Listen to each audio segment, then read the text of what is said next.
Mumbai railway station पे प्रीति Rathi train से उतरकर स्टेशन से बाहर जा रही होती है कि तभी अचानक उसके पीछे से कोई अनजान शख्स उसके कंधे पे हाथ रखता है। जब वो पीछे मुड़ के देखती है तो वो अनजान शख्स अपने चेहरे पे कपड़ा बांध के रखा होता है और अचानक ही अपने हाथ से कुछ लिक्विड उसके मुंह पे फेंकता है, जिससे उसे बहुत ही ज़्यादा जलन होने लगती है, बहुत ज़्यादा चिल्लाने लगती है। जब चिल्लाने लगती है तो पूरी भीड़ इकट्ठे हो जाते हैं उसके सामने। तो आखिर ये अनजान शख्स कौन था और उसने ऐसा किया क्यों? क्या दुश्मनी थी प्रीति राठी से? जानने के लिए बने रहे हमारे साथ। मैं हूं नितीश कुमार और आप देख रहे हैं द क्राइम टॉक। दिल्ली के एक साधारण से परिवार में रहने वाली प्रीति राठी अपने मेहनत और लगन से महज 23 वर्ष की उम्र में एक सरकारी नौकरी पा लेती है। प्रीति राठी के पास अप्रैल 2013 में एक सरकारी कॉल लेटर आता है। उस लेटर के मुताबिक प्रीति राठी को इंडियन नेवल शिप में उसको एक नर्स की नौकरी मिली है, जिसमें अच्छी खासी सैलरी थी। प्रीति को उस कॉल लेटर के मुताबिक 2 मई 2013 को INS मुंबई में रिपोर्ट करना होता है। तो वो अपने पिता और भाई के साथ दिल्ली से मुंबई के लिए रवाना हो जाती है। 1 मई 2013 को प्रीति अपने भाई और पिता के साथ गरीब रथ ट्रेन में मुंबई के लिए रवाना हो जाती है, पर ट्रेन में बहुत ज़्यादा भीड़ होती है। इसी बीच उस ट्रेन के अंदर एक अनजान शख्स अपने मुंह पर कपड़ा बांधे हुए उसका बार बार पीछा कर रहा था, बार बार उसी पे नजर रखे हुए था। लेकिन जब उसके पिता और भाई को ये बात पता चलती है तो वो अलर्ट हो जाते हैं ताकि प्रीति के साथ कुछ भी अनहोनी ना हो। पर वो अनजान शख्स जो था वो बार बार उसी पे ध्यान दे रहा था, उसी को देखे जा रहा था कि और वो वहाँ बाथरूम के पास खड़ा था ताकि प्रीति जब भी उसके साथ उधर आए तो उसके साथ कुछ भी अगर अनचानक करना चाहता भी होगा तो वो कर सके। पर प्रीति के पिता और उसके भाई बहुत ही ज़्यादा अलर्ट थे, तो ट्रेन में उसके साथ कुछ भी नहीं हुआ। लेकिन जब वो बांद्रा स्टेशन पे उतरे, स्टेशन पे उतरने के बाद प्रीति जब स्टेशन से बाहर निकल रही थी तो अचानक ही उसके पीछे से कोई उसके कंधे पे हाथ रखता है। जब वो पीछे मुड़ के देखती है तो ये वही शख्स था जो पूरे ट्रेन दिल्ली से मुंबई के बीच में पूरे ट्रेन में उस पर नजर रखे हुए था, मुंह पे कपड़ा बांधे हुए, और वो अचानक से अपने पॉकेट से कुछ निकालता है बोतल में और उसके मुंह पे फेंक देता है, जिससे उसको बहुत ही ज़्यादा जलन होने लगती है और वो उससे चीखने लग जाती है। उसकी चीख पुकार सुन के बहुत सारे लोग इकट्ठा हो जाते हैं और उसी भीड़ में एक लड़का था जिसका नाम समीर था।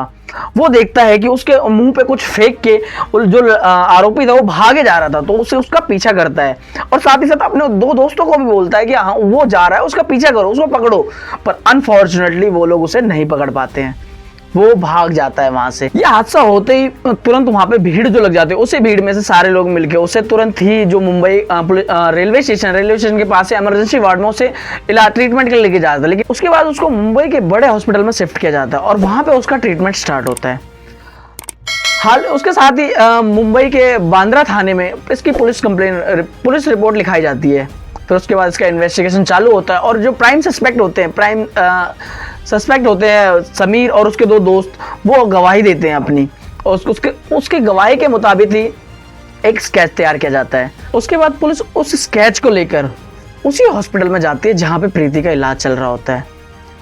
वो स्केच प्रीति को दिखाया जाता है, पर प्रीति कुछ बोलने की हालत में नहीं होती है, क्योंकि जब उसके ऊपर कुछ वो जो लिक्विड फेंका जाता है जिसकी वजह से उसका जो पूरी बोलने की ताकत है वो खत्म हो गई थी, वो कुछ बोल नहीं पाती है।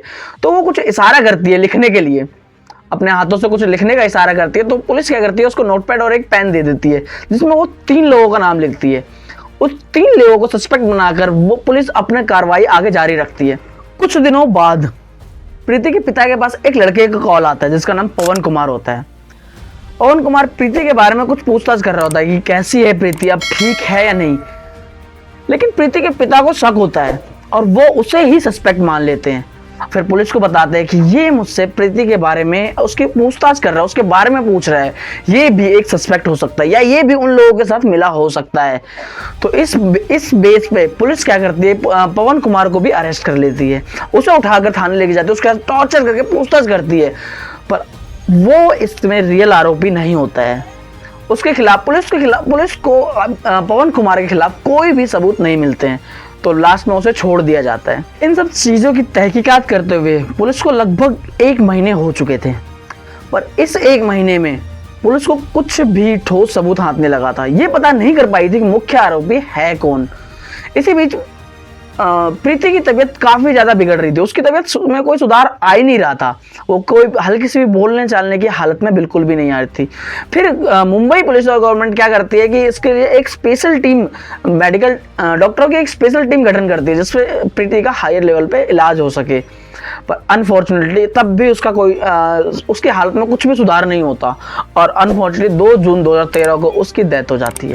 प्रीति की मौत के बाद उसके साथी और उसके माता पिता सभी मिलकर उसकी डेड बॉडी लेने से मना कर देती हैं और उसका अंतिम संस्कार करने से मना कर देती हैं। उनका कहना ये है जब तक प्रीति को इंसाफ नहीं मिलेगा तब तक हम उसका अंतिम संस्कार नहीं करेंगे। उसके बाद प्रीति के माता पिता और उसके बाकी सारे जो लोग थे जो उसके साथ दे रहे थे, उसे सपोर्ट कर रहे थे, वो सारे मिलकर बहुत सारी रैलियां निकालते हैं, अनशन पे बैठते हैं, उसके साथ बहुत सारी रैलियां निकालते हैं। तो इन सबको देखते हुए सरकार और पुलिस द्वारा आश्वासन दिया जाता है हम इस केस की जड़ तक जाएंगे। जब ऐसा होता है तो प्रीति के माता पिता और बाकी सारे मिलकर इसको सीबीआई जांच की मांग करते हैं। अब तक इस केस को करीबन 9 महीने हो चुके थे। 9 महीने तक पुलिस इस केस को सॉल्व नहीं कर पाती है और फिर उसके बाद प्रीति के माता पिता को एक राहत की सांस मिलती है। सीबीआई गठित की जाती है इसके लिए, सीबीआई द्वारा एक राहत की सांस मिलती है, उनको आश्वासन दिलाया जाता है कि इस केस को जरूर सॉल्व किया जाएगा। सीबीआई जब अपने हाथ में इस केस को लेती है तो सबसे पहले वो प्रीति के घर के आसपास जो भी थे उन सबसे पूछताछ करती है। प्रीति राठी की बेस्ट फ्रेंड उसी के परिवार का ही थी और वो एक बहुत बड़ा खुलासा करती है सीबीआई के सामने। वो बताती है कि प्रीति के पड़ोस में ही रहने वाला एक लड़का अंकुर पवार, उसने उसे कई बार प्रपोज किया है शादी के लिए, पर प्रीति द्वारा हर बार मना कर दिया जाता था, जिससे गुस्सा होगा उसे बहुत ही ज्यादा गुस्सा आने लगा कि आखिर ये मुझे मना कर क्यों रही है, जिससे वो उसे नफरत करने लगा था और उसे कई बार धमकी दी थी कि तेरी जिंदगी खराब कर दूंगा, जो भी है, मतलब बहुत ही ज्यादा धमकी दी थी उसको। सीबीआई को जब ये बात पता चलती है तो वो तुरंत अंकुर पवार को उठा लेते हैं। फिर उससे पूछताछ जारी होती है। जब उससे पूछताछ थोड़ी स्ट्रिक्ट लेवल पे की जाती है तो वो तुरंत ही सब कुछ कबूल कर लेता है और वो बताता है कि उसने ही ये पूरे वारदात को अंजाम दिया है, पूरा कांड अकेला उसी ने किया है। अंकुर जब सब कुछ कबूल कर लेता है, सब कन्फेस कर देता है, तो उसे कोर्ट में पेश किया जाता है। लेकिन वो इतना ज्यादा संकीर्ण होता है, कोर्ट तक लेके जाने में उसके आसपास जितनी भी मीडिया हो जिन्होंने फोटो क्लिक करी तो हर जगह हंस रहा होता है। वो उसे जरा भी दुख नहीं था कि उसने किसी निर्दोष, किसी मासूम लड़की का पूरी जिंदगी तबाह कर दी, उसको मार डाला। इस बात का जरा सा भी अफसोस नहीं था उसे। और कोर्ट में ले गए, कोर्ट में अपने जज के सामने भी वो हंसते हुए बयान दे रहा था कि हाँ मैंने ही ऐसा किया है। कोर्ट में जब उससे पूछा जाता है कि आखिर तुमने ऐसा किया क्यों, तो अंकुर हंसते हुए जवाब देता है कि वो उसने प्रीति से जलन की वजह से ऐसा किया। उसने भी अपनी पढ़ाई पे, जैसे प्रीति ने अपने मन लगा के पढ़ाई की, उसने भी मन लगा के पढ़ाई की, पर उसको कोई नौकरी नहीं मिली।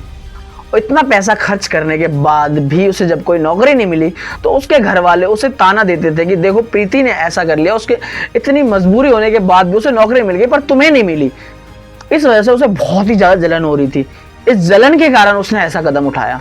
तो दोस्तों ऐसा अक्सर होता है इंडियन फैमिली के अंदर, अगर कोई लड़का पढ़ लिख कर कुछ ना कर पाए तो उसे बहुत ही ज़्यादा ताने दिए जाते हैं। तो दोस्तों एक रिक्वेस्ट है आप सभी से कि अपने बच्चों पे इतना ज़्यादा प्रेशराइज ना करें। अगर मान लो उन्हें पढ़ाई में कुछ नहीं कर पाया, पढ़ाई से कोई नौकरी नहीं मिली, तो उसको सपोर्ट करना चाहिए कि ताकि वो कुछ और करे अपनी जिंदगी। जरूरी थोड़ी है कि सिर्फ नौकरी ही सब कुछ है उसकी लाइफ में, और दूसरा कुछ कर सकता है, बिजनेस कर सकते हैं, और भी बहुत सारे रास्ते हैं। तो उसे मोटिवेट कीजिए, उसे डिमोटिवेट मत कीजिए ताकि वो ऐसा कुछ कदम उठा सके